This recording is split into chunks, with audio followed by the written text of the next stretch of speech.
नमस्कार दोस्तों, आपके अपने YouTube चैनल उत्कर्ष शैलेंद्र रावत सर की ऑनलाइन क्लास में एक बार फिर से आपका स्वागत है। और मैं दोस्तों आज की वीडियो में रेट का बहुत ही इंपॉर्टेंट क्लास हम लेकर आ रहे हैं, जिसमें हम त्रिभुज से संबंधित सभी प्रश्नों का हल करना सीखेंगे। दोस्तों मैं आपको बता देता हूं कि त्रिभुज से संबंधित अपन जो वीडियो में पढ़ने जाएंगे वो आज के पहला जो वीडियो पढ़ेंगे वो होगा समबाहु त्रिभुज। क्या होगा? समबाहु त्रिभुज का क्षेत्रफल। देखिए दोस्तों, कई बार प्रश्न बनता है समबाहु त्रिभुज का क्षेत्रफल। अगला पॉइंट लिखो आप, समबाहु त्रिभुज। तो अब समबाहु त्रिभुज का क्षेत्रफल, सबसे पहले आपको ध्यान होना चाहिए कि समबाहु त्रिभुज होता क्या है। दोस्तों मैं आपको बता देता हूं कि समबाहु त्रिभुज वो होता है जिसकी सभी भुजा एक समान होती है। यानी ऐसा त्रिभुज जिसकी सभी भुजा एक समान होती है उसे अपन कहते हैं समबाहु त्रिभुज। जैसे कैसे, ये डायग्राम बना हुआ आपको नजर आ रहा है। यहां लिखा मैंने ए, यहां लिखा बी और यहां लिखा सी। अब इस भुजा का मान भी एक समान है, ए बी, बीसी भुजा का मान भी समान है और एसी भुजा का मान भी समान है। तो इसको मैं ऐसे लिख सकता हूं, भुजा ए बी बराबर भुजा बीसी बराबर भुजा ऐसे लिख सकता हूं। सबका मान एक समान है, इसलिए अपन ने इसको मान लिया x, इसको भी लिख दिया x और इसको भी लिख दिया x। अब दोस्तों इसमें जो प्रश्न बनने वाला वो कौन कौन सा आप सुन लीजिएगा। पहला पॉइंट, इसमें जो पहला पॉइंट बनेगा वो बनेगा समबाहु त्रिभुज का क्षेत्रफल। समबाहु त्रिभुज का क्षेत्रफल। तो देखिए समबाहु त्रिभुज का क्षेत्रफल कैसे ज्ञात करेंगे, मैं आपको बहुत आसान तरीका बता रहा हूं। सबसे पहले कि सभी भुजा एक समान है। आगे समझ में, सारी भुजा क्या दे रखी है आपको? एक समान दे रखी है। अब देखिए काउंट करो, 1 2 और 3 भुजा नजर आ रही। तो 3 भुजा नजर आ रही तो आपने लिखा 3, आपको सबसे पहले 3 लिखना है। अब 3 से बड़ा कौन होता है? 4, तो आपको नीचे लिखना 4। फिर यहां पर अंडर रूट का चिन्ह लगाना है। और आपको पता होगा क्षेत्रफल में 2 भुजा गुणा होती है, इसलिए x को x से गुणा करोगे तो यहां आ जाएगा भुजा स्क्वायर। आ गया? उतार लीजिए इसको।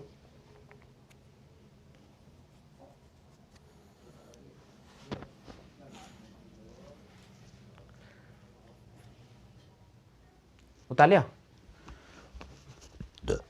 अब दोस्तों पहला फॉर्मूला आपको याद हो गया होगा कि समबाहु त्रिभुज का क्षेत्रफल होता है √3/4 गुणा भुजा स्क्वायर। अब सुनिएगा, मान लीजिए दूसरा जो फॉर्मूला बनता है वो कौन सा बनेगा? वो बनेगा समबाहु त्रिभुज की ऊंचाई ज्ञात करनी है। समबाहु त्रिभुज की ऊंचाई ज्ञात कीजिए। देखिए मैं आपको एक तरीका बताता हूं ऊंचाई कैसे निकालते हैं। ऊंचाई का मतलब क्या होता है? इधर देखिएगा, ऊंचाई का मतलब होता है इस ए से मैं इस बीच वाले बिंदु को मिला देता हूं, ये ऊंचाई कहलाती है। क्या कहलाती है? ये ऊंचाई कहलाती है। तो समबाहु त्रिभुज की ऊंचाई कैसे निकालेंगे? देखिए सबसे पहले आपने ए बिंदु से भुजा बीसी पर एक लंब डाल दिया है, तो ये 2 भागों में डिवाइड हो गया। देखो ये त्रिभुज अलग हो गया और ये त्रिभुज अलग हो गया। तो हमें क्या लिखना होगा? √3, इसमें भी ऊपर था और इसमें भी ऊपर है, लेकिन नीचे यहां 2 लिखना है और यहां पर सिर्फ सिंपल लिखना हमें भुजा। ये समबाहु त्रिभुज की ऊंचाई का फॉर्मूला होगा √3/2 गुणा भुजा। उतार लीजिए आप एक बार इसको भी। समबाहु त्रिभुज की जो ऊंचाई होगी उसका फॉर्मूला होगा √3/2 गुणा भुजा। चलिए दोस्तों हम बात करते हैं। यहां पर आपको एक प्रश्न नजर आ रहा है, एक समबाहु त्रिभुज की भुजा 12 मीटर है, तो समबाहु त्रिभुज का क्षेत्रफल ज्ञात कीजिए। हम ऑप्शन की बात करते हैं। पहला ऑप्शन दे रखा 36 √3 मीटर, दूसरा ऑप्शन दे रखा 36 √2 मीटर, तीसरा ऑप्शन दे रखा 72 √3 मीटर और चौथा ऑप्शन दे रखा इनमें से कोई नहीं। प्यारे दोस्तों, एग्जाम में अगर ये प्रश्न बनता भी है तो आप कैसे हल करेंगे? सबसे पहले आपको दे रखा समबाहु त्रिभुज की भुजा, मैं आपको जैसा बता रहा हूं बिल्कुल आप वैसा ड्रॉ कर लीजिएगा। ये आपको एक डायग्राम नजर आ रहा है समबाहु त्रिभुज, इसकी भुजा आपको 12 मीटर दे रखी है। तो देखिए मैंने यहां लिखा 12 मीटर, यहां लिखा 12 मीटर और यहां लिख दिया 12 मीटर। इससे हमें यह तो पता चल जाएगा कि ये जो दे रखा है वो है अपने पास में समबाहु त्रिभुज। हो गया क्लियर? 12 मीटर 12 मीटर और 12 मीटर। अब देखिए मैं आपको एक चीज बता देता हूं, समबाहु त्रिभुज का क्षेत्रफल, यहां लिखा मैंने समबाहु त्रिभुज का क्षेत्रफल। अब आप एक बार इधर देख लीजिएगा, सब लोग यहां देखो, बाद में कॉपी कर लेना, समय मिलेगा आपको। समबाहु त्रिभुज का क्षेत्रफल कितना होता है? समबाहु जो त्रिभुज का क्षेत्रफल है, अगर मान लीजिए अपन सब कुछ भूल भी जाते हैं तो कैसे याद रखना है भाई? काउंट करो, 1 2 और 3 है, तो आप लिखिएगा 3। 3 से बड़ा कौन होता है? 4 होता है। अब भाई हमें क्या करना है? क्षेत्रफल ज्ञात करना है, तो हमें भुजा का स्क्वायर करना पड़ेगा, क्योंकि क्षेत्रफल में सिर्फ 2 ही भुजा को मल्टीप्लाई करते हैं। तो हमने भुजा और भुजा लिख दिया, भुजा स्क्वायर। लेकिन एक चीज और यहां आपको चालाकी दिखाना, यहां अंडर रूट लगाना नहीं बोलना है। तो ये हो गया समबाहु त्रिभुज का क्षेत्रफल। हमें यही तो पूछ रहा है कि एक समबाहु त्रिभुज की भुजा 12 मीटर है, तो आपसे पूछ रहा है भाई समबाहु त्रिभुज का क्षेत्रफल कितना होगा। चलिए यही बात कर लेते हैं। √3/4 और भुजा की वैल्यू है 12 गुणा 12। बच्चे क्या गलती करेंगे, वो 12 को 12 से गुणा करेंगे। नहीं करो यार, मैं जो बता रहा हूँ वो यूज करो। 4 से काटो ना आप, 4 एकम 4 और 4 तिया 12। इसको 12 को 3 से गुणा करेंगे, 12 तिया 36, तो हमारे पास आ जाएगा 36 √3 और ये हो जाएगा मीटर स्क्वायर। क्या हो जाएगा? Metre square. सुनिएगा, लैंग्वेज समझना। एक समबाहु त्रिभुज की भुजा 12 मीटर है, तो समबाहु त्रिभुज का क्षेत्रफल ज्ञात करो। ऑप्शन दे रखा 36 √3 मीटर स्क्वायर, बी ऑप्शन दे रखा 36 √2 मीटर स्क्वायर, सी ऑप्शन दे रखा 72 √3 मीटर स्क्वायर और डी ऑप्शन दे रखा इनमें से कोई नहीं। तो फिलहाल यहां पर इस प्रश्न का जो सही जवाब होगा 36 √3 मीटर स्क्वायर। तो यहां पर हमें ए ऑप्शन को राइट करना होगा। उम्मीद तो मैं करता हूं कि आपको जो मैं ये प्रश्न करा रहा हूं 11वां बहुत अच्छी तरह से समझ में आ गया होगा। दोस्तों, जिनको प्रश्न संख्या 11 बहुत अच्छी तरह से समझ में आ गया है, उम्मीद तो मैं करता हूं कि प्रश्न संख्या 12 का आप बिल्कुल सही जवाब देंगे। चलिए हम बात करते हैं 12वां प्रश्न। एक समबाहु त्रिभुज की भुजा 4 सेंटीमीटर है, तो भाई आपसे पूछ रहा है समबाहु त्रिभुज का क्षेत्रफल ज्ञात कीजिएगा। ऑप्शन की बात करते हैं 12 √3 मीटर स्क्वायर, दूसरा ऑप्शन की बात करते हैं 4 √3 मीटर स्क्वायर, तीसरा ऑप्शन दे रखा 10 √3 मीटर स्क्वायर और चौथा ऑप्शन दे रखा इनमें से कोई नहीं। चलिए दोस्तों, अगर जिसको आ रहा है कमेंट करना नहीं भूलेगा और जिनको नहीं आ रहा है बिल्कुल बेसिक पैटर्न सीखने की कोशिश कीजिए। हमारे पास समबाहु त्रिभुज मैंने बना दिया है और यहाँ जो भुजा दे रखी है वो 4-4 सेंटीमीटर की है, तो यहाँ मैंने लिख दिया 4 सेंटीमीटर 4 सेंटीमीटर और 4 सेंटीमीटर। बिल्कुल वही फॉर्मूला यूज करना है। समबाहु त्रिभुज का हमें क्षेत्रफल पूछा है, तो क्षेत्रफल होता है √3/4 गुणा भुजा स्क्वायर। वही पैटर्न यूज करेंगे, √3/4 इंटू 4 गुणा 4। देखिए मित्रों, 4 से 4 कैंसिल आउट हो गया, तो सिर्फ हमारे पास बचा है 4 √3 मीटर स्क्वायर। तो यहाँ फिलहाल हम इसको राइट करेंगे। तो ऑप्शन की अगर अपन बात करते हैं तो यहाँ पर हमें बी ऑप्शन को राइट करेंगे। तो दोस्तों, उम्मीद तो मैं करता हूं कि ये जो पैटर्न मैंने आपको बताया है बिल्कुल क्लियर समझ में आ गया होगा। इसी प्रकार मैं बात करता हूं प्रश्न संख्या 13, बहुत महत्वपूर्ण है, लेकिन तब तक के लिए आप इसकी कॉपी कर लीजिएगा। बिल्कुल 13वां प्रश्न मैं आपके सामने लेकर आ रहा हूं। चलिए दोस्तों, हम बात कर लेते हैं प्रश्न संख्या 13 की। बहुत महत्वपूर्ण प्रश्न है, आप एक बार पूरे प्रश्न को देख लीजिएगा, बिल्कुल क्लियर समझ में आ जाएगा। यहां दे रखा है कि समबाहु त्रिभुज की ऊंचाई ज्ञात करो जबकि भुजा आपको 12 सेंटीमीटर दे रखी है। बिल्कुल देखिए, पैटर्न कैसे याद रखना, आपको कहीं किसी प्रकार की कोई समस्या नहीं आएगी। मैंने समबाहु त्रिभुज बना दिया है भाई। समबाहु त्रिभुज की आपको भुजा दे रखी है 12 सेंटीमीटर, तो यहां लिखा 12, यहां लिखा 12 और यहां लिखा 12। आपको ज्ञात करना है इसकी ऊंचाई ज्ञात करनी। क्या ज्ञात करनी है आपको? इसकी ऊंचाई ज्ञात करनी है। तो दोस्तों, मैं आपको एक चीज बता रहा हूं कि अगर आपसे कभी भी समबाहु त्रिभुज की ऊंचाई पूछे ना, तो उसका पैटर्न क्या होगा। देखिए, सबसे पहले जैसे ही मैंने ऊंचाई यहां पर ये h इसको लिखा है ना, ऊंचाई जैसे अपन निकालते हैं तो सबसे पहले आप ये देख लो कि इस त्रिभुज को 2 भागों में हमने डिवाइड कर दिया है। तो हम क्या लिखेंगे, पैटर्न वही यूज करना है 3, लेकिन यहां पर सिर्फ 2 यूज करना है। क्या यूज करना है? 2। और पैटर्न यह हो जाएगा, वहां भुजा स्क्वायर चल रहा था और यहां सिंपल एक भुजा यूज करेंगे, तो हमारे पास ऊंचाई निकालने का पैटर्न आ जाएगा √3/2 इंटू भुजा की वैल्यू हो जाएगी 12, 2 से काटेंगे हमारे पास कट जाएगा 6 बार, आंसर आ जाएगा 6 √3 सेंटीमीटर। ये इसका सही जवाब होगा। उम्मीद तो मैं करता हूं कि ये जो आपको पैटर्न समझा है बिल्कुल क्लियर समझ में आ गया होगा। देखिए, प्रश्न का लैंग्वेज है, समबाहु त्रिभुज की ऊंचाई ज्ञात करो जबकि भुजा 12 सेंटीमीटर है। ऑप्शन की बात करते हैं 12 √3 सेंटीमीटर, ऑप्शन की बात करते हैं 6 √2 सेंटीमीटर, ऑप्शन की बात करते हैं 12 √5 सेंटीमीटर, 6 √3 सेंटीमीटर। तो बिल्कुल हमें यहाँ पर डी ऑप्शन को राइट क्लिक कर लेना होगा। उम्मीद तो मैं करता हूँ बिल्कुल क्लियर समझ में आ गया होगा। चलिए दोस्तों, हम बात कर लेते हैं प्रश्न संख्या 14, बहुत महत्वपूर्ण है। 11वां प्रश्न आपको समझ में आ गया था, 12वां प्रश्न भी आपको समझ में आ गया था, 13वां भी बिल्कुल क्लियर समझ में आ गया। इसी कड़ी को थोड़ा आगे बढ़ा देते हैं, हम बात कर लेते हैं प्रश्न संख्या 14। देखिए मित्रों, यहाँ दे रखा है एक त्रिभुज की भुजा 5 सेंटीमीटर, फिर दे रखा 5 सेंटीमीटर और फिर दे रखा है 6 सेंटीमीटर। आपसे पूछ रहा है तो त्रिभुज का क्षेत्रफल ज्ञात करो। भाई सबसे पहले आप त्रिभुज बना लो, ठीक है, बिल्कुल सब लोग बना लो त्रिभुज। ये त्रिभुज बना दिया मैंने, यहाँ लिखा मैंने ए, यहाँ लिखा बी और यहाँ लिखा सी। देखो, ये 5 सेंटीमीटर है और ये 5 और ये 6 सेंटीमीटर है। फिर मैं बोल रहा हूँ टेंशन नहीं लेने का, मैं तरीका बताऊंगा, बिल्कुल क्लियर हो जाएगा। जब भी आपको 3 भुजा दे रखी है त्रिभुज में अलग अलग नजर आती है, तो आप सबसे पहले ये फॉर्मूला यूज करो, एस बराबर होता है a + b + c/2। त्रिभुज की 3 भुजा अलग अलग नजर आती है, आप हीरो वाले सूत्र का इस्तेमाल कीजिएगा। हीरोन का जो फॉर्मूला आपने 9th और 10th में पढ़ा होगा, a + b + c/2। तो a की वैल्यू हमारे पास जैसे 5 फिर लिखा 5 और फिर 6/2, तो हमारे पास आ गया 16/2। यहाँ से हमारे पास आ गया 8। एस का मान हमारे पास आ गया 8। अब अपन इस त्रिभुज का क्षेत्रफल ज्ञात करेंगे, तो यहाँ लिख रहा हूँ मैं त्रिभुज का क्षेत्रफल। तो देखिए दोस्तों, अब इस त्रिभुज का क्षेत्रफल क्या होगा, अंडर रूट लगाना है। सबसे पहले लिखना एस, एस में से ए को घटा दो, एस में से बी को घटा दो और एस में से सी को घटा दो। देखिए का पैटर्न वही चलने वाला है। एस की वैल्यू 8, 8 में से आप 5 को घटाओ, फिर 8 में से आप 5 को घटाओ, फिर 8 में से आप 6 को घटाओ। देखिए अब मैं थोड़ा यहाँ बता रहा हूँ आपको, थोड़ा ध्यान रखना, ठीक है। वापस पैटर्न यूज करना है। 8 में से 5 गया तो 3, फिर 8 में से 5 गया 3 और 8 में से 6 गया तो 2। क्या मैं इसको 4 × 2 लिख सकता हूँ ना? तो देखिए इसको मैं 4 × 2 लिख सकता हूँ, 4 × 2, ये 3 × 3 और ये लिखा मैंने 2। अब देखिए यहाँ 2 और 2 दो बार नजर आ रहा है, या 3 और 3 दो बार नंबर नजर आ रहा है, और 4 का जो वर्गमूल निकालेंगे वो हमारे पास आ जाएगा 2। कितना आ जाएगा? 2 आ जाएगा। तो देखिए आगे बढ़ते हैं। यहाँ से 4 का वर्गमूल 2 बार आ जाएगा, यहाँ से 2 और 2 इनका एक जोड़ा बार आ जाएगा, और यहाँ से 3 और 3 इसका एक जोड़ा बार आ जाएगा। 2 दूनी 4 और 4 तिया 12। ये हमारा सही जवाब होगा, इसलिए हमें सी ऑप्शन को राइट करना होगा। आगे सभी को देखिए ध्यान से सुनिएगा, बिल्कुल क्लियर समझ में आ जाएगा। फिर भी नहीं आता है तो प्रश्न संख्या 15 बिल्कुल इसी का पैटर्न लेकर आ रहा हूँ। दोस्तों अपन बात कर लेते हैं 15 प्रश्न, बहुत इंपॉर्टेंट है। जिनको आ रहा है कमेंट कर दीजिएगा।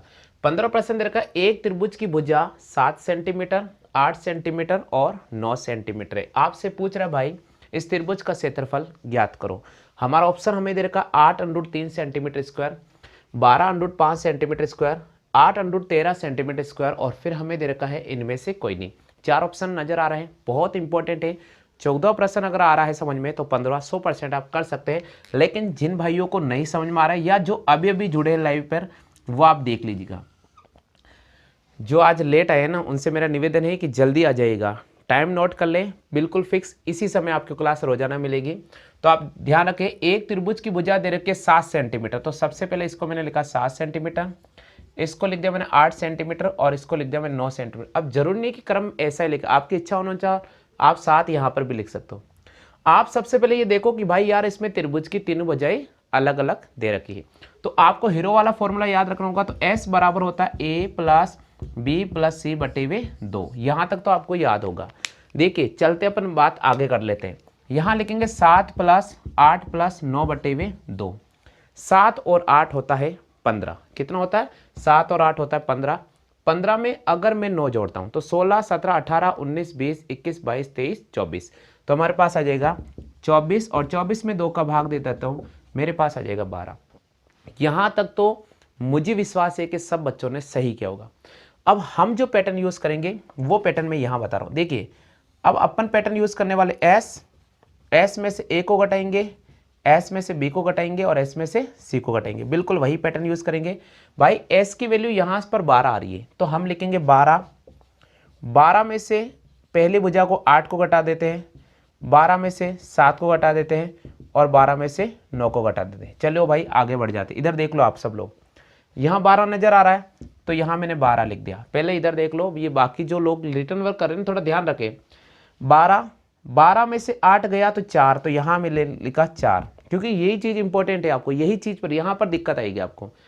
12 में 7 गया 5 और 12 में से 9 गया 3। अब आप एक चीज बताओ, क्या मैं इस 12 को 4 × 3 लिख सकता हूँ? क्या लिख सकता हूँ ना?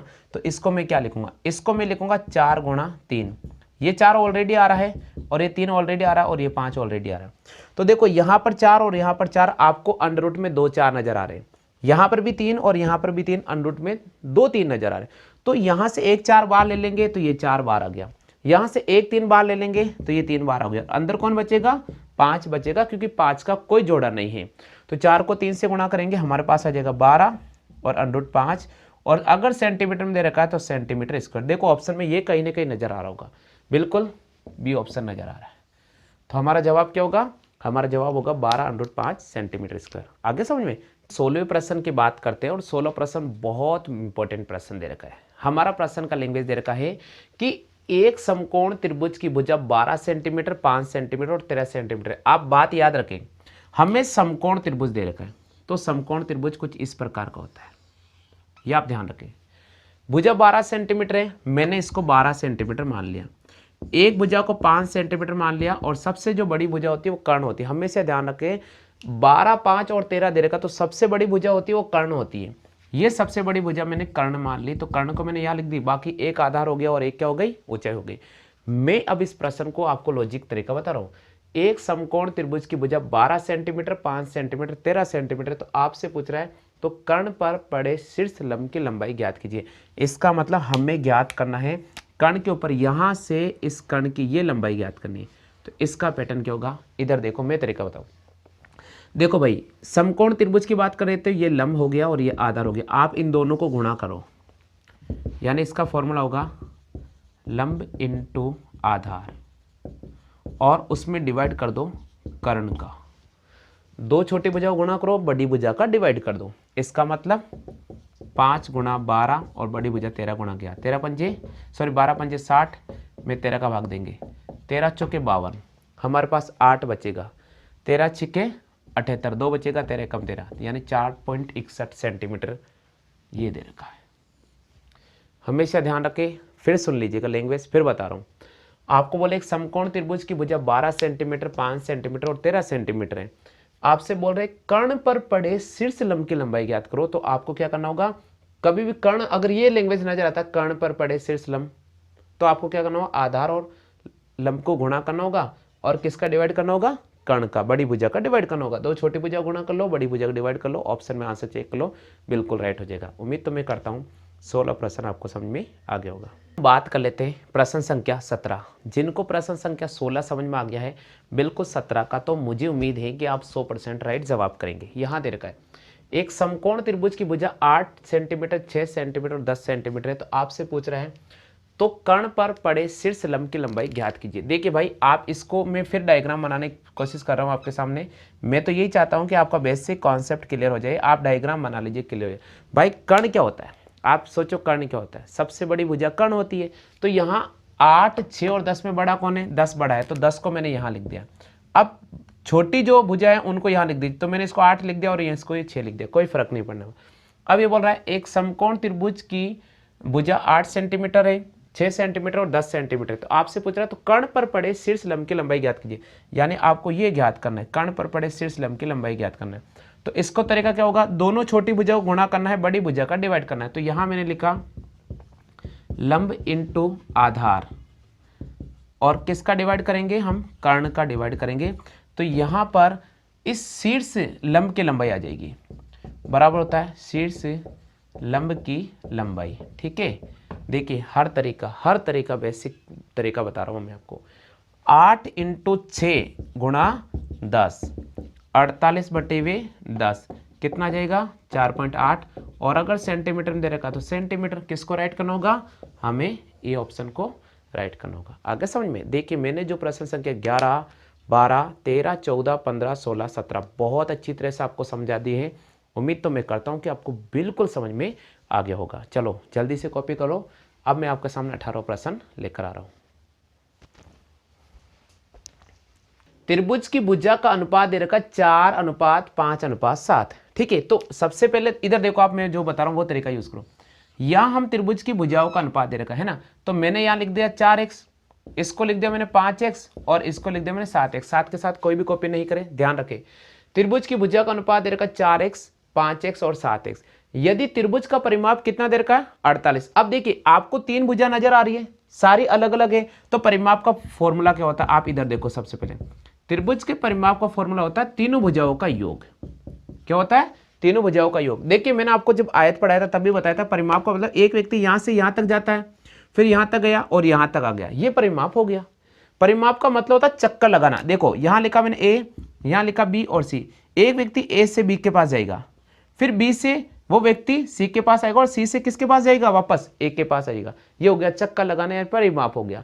तो यही तो पैटर्न है, परिमाप बोला है तो हमने यहां लिखा 4x plus 5x plus 7x। और परिमाप कितना देर का आपको, 48 सेंटीमीटर। 4 और 5 9, 9 और 7 कितना हो गया, 16। तो हमारे पास हो गया 48 बराबर 16x। यहां से x की वैल्यू निकालेंगे, 48 में 16 का भाग देंगे, 16 × 48, x की वैल्यू कितनी आ गई, 3। अब प्रश्न क्या कहता है, प्रश्न बोल रहा सबसे बड़ी भुजा ज्ञात करो। आप इनको अनुपात में देखो, सबसे बड़ा मान कौन सा आ रहा है, 4 5 7, कौन आ रहा सबसे बड़ा मान? 7, तो ये सबसे बड़ी भुजा होगी। तो सबसे बड़ी भुजा कौन सी होगी? तो यहां हमने लिखेंगे सबसे बड़ी भुजा, सबसे बड़ी भुजा, और सबसे बड़ी भुजा था 7x, तो 7 को हम 3 से गुणा करेंगे, कितना आ जाएगा? 7 या 21 सेंटीमीटर, यानी 12 सेंटीमीटर, 6 सेंटीमीटर, 8 सेंटीमीटर, इनमें से कोई नहीं, तो हमें राइट करना होगा इनमें से कोई नहीं, यानी यहां पर होगा सबसे बड़ी भुजा है 21 सेंटीमीटर। उम्मीद तो मैं करता हूं कि आपको जो मैंने ये पैटर्न समझाया है बिल्कुल क्लियर समझ में आ गया होगा। तो प्रश्न संख्या 19 और प्रश्न संख्या 20, क्योंकि उम्मीद तो मैं आपसे भी करता हूं, जितनी उम्मीद आप मुझसे रखते हो उतनी ज्यादा उम्मीद मैं आपसे रखता हूं। तो हमने प्रश्न संख्या 1, 11, 12, 13, 14, 15, 16, 17, 18 मैंने समझे, 8 प्रश्न मैंने किए, 2 प्रश्न आपसे मांगूंगा मैं।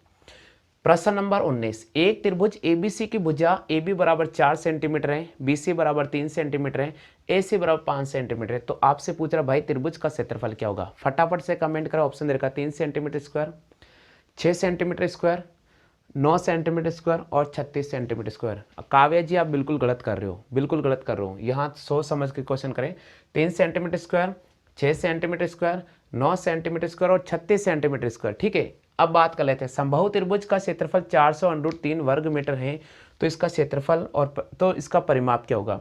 120 मीटर, 150 मीटर, 90 मीटर और 135 मीटर। जल्दी से फटाफट से कमेंट जरूर कर दीजिएगा। सही प्रश्न, देखो आप कोई बात नहीं, समय ले लीजिए, कोई बात नहीं है, लेकिन आप इस प्रश्न को हल करने की कोशिश कीजिएगा। यहाँ हमारा प्रश्न है, एक त्रिभुज एबीसी की भुजा AB आपको दे रखा 4 centimetre, BC 3 centimetre, AC 5 centimetre. त्रिभुज का क्षेत्रफल ज्ञात कीजिए। बिल्कुल कमेंट करें। 3 centimetre, 6 centimetre, 9 centimetre, 36 centimetre square. समबाहु त्रिभुज का क्षेत्रफल 400√3 वर्ग मीटर है, तो इसका परिमाप ज्ञात करें। 120 मीटर, 150 मीटर, 90 मीटर, 135 मीटर। दोस्तों हमारा वीडियो कैसा लगता है कमेंट करें। रेगुलर वीडियो के साथ बनते रहिएगा और चैनल को जरूर सब्सक्राइब कर लीजिएगा अगर आप पहले बार जुड़े। तो आज के लिए इतना ही साथियों, जय हिंद, वंदे मातरम।